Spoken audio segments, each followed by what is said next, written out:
আমরা গিয়েছিলাম আমাদের ঘরের একটা ফার্নিচার কেনা দরকার ছিল, সেই ফার্নিচারটা কেনার জন্য। কিন্তু যাওয়ার সময় একদমই বৃষ্টি ছিল না, কিন্তু কেমনে কেমনে জানি আমরা যাওয়ার পরই বৃষ্টি শুরু হয়ে যায়।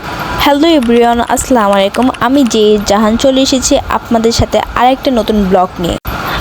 অলসতার কারণে আমি আমার ব্লগগুলো একদমই কোনো ভয়েস দিতেছি না বা কোনো এডিটিং করতেছি না, কেন জানি আমার একদম ভালো লাগতেছিল না।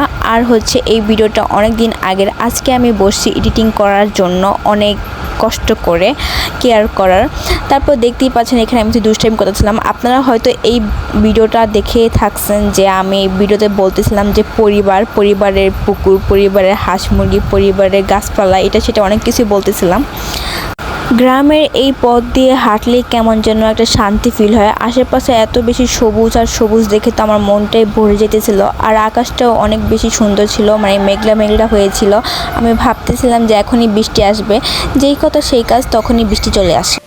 আমরা ছিলাম 3 জন আর ছাতা ছিল একটা, তাই আমরা একটা বাড়ির বেলকনিতে এসে দাঁড়ায় থাকি চিপকায়া। আর এদিকে আমি বলতেছিলাম যে বৃষ্টিটা আসার আর সময় পেল না, আমরা বাজারে যাইয়া নিতাম তারপরেই বৃষ্টিটা আসতো, এরকম বলতেছিলাম। আর বলতেছিলাম আচ্ছা যাই হোক, ভালোই হয়েছে। বৃষ্টিটাও অনেক বেশি মজার ছিল, আমার কাছে ভালোই লাগতেছিল। আর আমরা গ্রামের বাড়ি যাওয়ার পর টানা কয়েকদিন যাবৎ বৃষ্টি হইতেছিল দেখে আমাদের একটু মেজাজটাও খারাপ হতেছিল, কারণ টানা বৃষ্টি ভালো লাগে না। তারপর বৃষ্টির অপেক্ষা শেষ করে আবারই হাঁটি পা করতে করতে এই রাস্তাটা আমার এত বেশি পছন্দ। এই রাস্তা দিয়ে আমি যতবার গেছি আইছি ততবারই ভিডিও করছি, তা বলার বাহিরে। আর আমাদের এই রাস্তাটাই দিয়ে যাতায়াত করা হয়েছে। এদিকে আমার বোন ভিডিও করতেছিল। আর রাস্তাটা এত বেশি সুন্দর যা বলার বাহিরে। আমার কাছে তো পার্সোনালি অনেক বেশি ভালো লাগছে, আমি জানি না আপনাদের কাছে কেমন লাগবে। গ্রামের এই বাঁকা পথগুলো, খালি নির্জনতা পথগুলো আমার কাছে অনেক বেশি ভালো লাগে। আর খুশিতে তো আমি নাচতেছিলাম লিটারেলি, এত বেশি ভালো লাগতেছিল। আমি বলতেছিলাম রাস্তাটা আসলে অনেক বেশি সুন্দর, এমন জায়গায় তো আমার অনেক বেশি ভালো লাগে। আর আমি বাচ্চামি করা শুরু করে দিছি। তারপর আমরা একটা অটো নিয়ে আমরা যেখানে যাব সেখানে চলে যাই। আমরা মেইনলি আজকে চেচুয়া বাজার যাব। আপনারা যদি চেচুয়া বাজার চিনে থাকে তাহলে অবশ্যই আমাকে কমেন্ট করে জানাবেন। আর আমি মজা করতেছিলাম, বলতেছিলাম জায়গাটা অনেক সুন্দর। আবার দেখে এত বেশি অন্ধকার করছে আশেপাশে, মনে হচ্ছিল এখনই বৃষ্টি নেমে পড়বে। অলরেডি বৃষ্টি হয়েছে একবার, আমরা দাঁড়িয়েছিলাম বৃষ্টির জন্য, আমাদের অনেক বেশি লেট হয়ে গেছে। আমাদের আম্মু অনেক বেশি চিন্তা করতেছিল, আম্মু বলতেছিল এই বৃষ্টির মধ্যে কী দরকার ছিল বের হওয়া। আর আমি তো অনেক জেদ ধরি, যেটা বলবো সেটাই তখনই করে ফেলবো, এরকম আর কি। আর আমার আম্মু বলতেছিল তোমার জেদের কারণে তুমি এরকম সবসময় এরকম পাগলামি করো, তারপর আমাকে চিন্তায় রাখো। মানে আমার আম্মু সবসময় আমার নিয়ে একটু বেশি চিন্তা করে, তার জন্য আর কোনো কথা বলা।